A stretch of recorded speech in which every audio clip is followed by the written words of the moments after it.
I had just said goodnight to my little sister. My mother had taken her below to bed. They had just disappeared along the deck. I was standing at the ship's side, gazing into the passing sea in the charge of a family servant. My hand was in his. I looked down into the dark water and saw the stars dancing below me.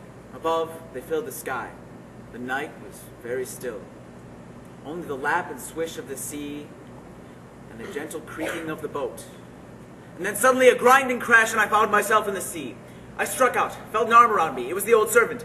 He supported me, gained a piece of wreckage, and pulled me up beside him. And on it we drifted till morning. But when the dawn came, there was no sign of the ship, nor survivors. And before night fell, we were picked up by a boat on its way to Spain. Only recently, as I was at length making my way back to my native city, I saw Elise. From that moment, where she was home. I took up service with her father so as to never leave her side again. This old family servant, of whom you spoke of, and whose care you were in, was his name Pedro? Why, yes. Oh, Pedro, why, yes, of course, but how could you know? I and my mother had hardly reached our cabin when the ship struck. She seized me up and was thrown into the sea, clasping me in her arms. Some sailors dragged us onto a raft, and for days and nights we were on it, and we were rescued by some fishing boats near the coast of Africa. How often I've heard it from my mother, my father on the poop, and my brother on the deck with old Pedro. Your brother!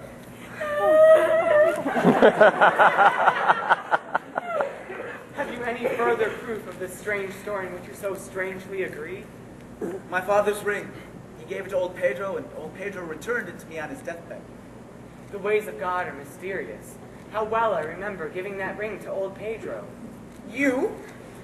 I too was saved. With the captain I found myself in a small boat, but with the company of sailors whose only thought was of home.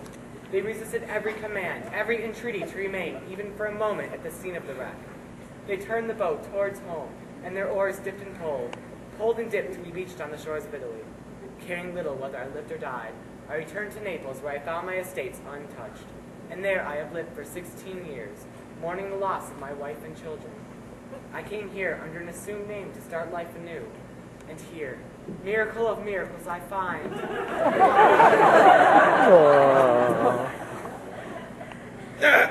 Here. What's going on? Let me get a hold of things. The right end of the stick. Are you saying this man is your son? I am. Then I hold you accountable for all the money he's stolen from me. Stolen money? My son? I steal your money. Well, yes, you just told me yourself. I told you so. Yes, and so did Jacques. Me? Yes, you. You told Monsieur Harbigan I'd stolen his money? What's become of you? What were you thinking? Nothing. I say nothing. Master Valere, it was you yourself that taught me that the truth was no good. Now I found out for myself that lies are no better. So henceforth, for the rest of my life, I say nothing. But this is terrible. If you didn't take my money, who did? Oh, I want my treasure back. I want my... You shall have your treasure back. On one condition. Condition? Bait the hook well, this fish will bite. Cleant! Cleon! Master Cleant! It's all right, Father. I know where it is. You know? Yes, and so will you, if you will give me Marion. My casket. Has it been opened? Yes. And the money gone. No, not a piece. How do you know? You shall find out for yourself the moment after you say, yes. Oh, my dearest, your father's consent is no longer enough. For heaven, in its great goodness, has restored me a father too. And I'm quite sure heaven hasn't restored you a father to forbid you to marry the man you love. So come, my dear Harpagon, agree as I do to this double marriage. Your son to my daughter, and your daughter to my son. I haven't got any money to give him. Then it's fortunate I have. I shall want a new coat for the wedding. Will you buy me a new coat? With all my heart. And who's going to pay me? And me. And me. And me. And me. You? What are you on pain for? Hang Master Jacques for false witness. We'll think about it. Irregular. Oh dear. Beaten for telling lies. Hanged for telling the truth. And my poor sucking pig burned to a cinder. In which case, I propose we all repair to my house, where my chef will provide a wedding feast. Hooray! Let the young couples lead the way. Elise? Maribel. Come along, Tarpagon, come along.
This to be a special occasion, and we decided veggie sticks. I love veggie sticks. She loves them more than anything. She loves them more than she loves flowers. I do.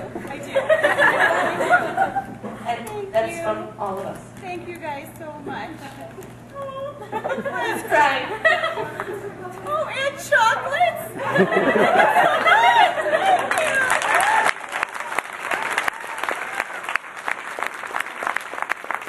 You're the next one on stage. Yes. Wait. Oh. Okay, so you go.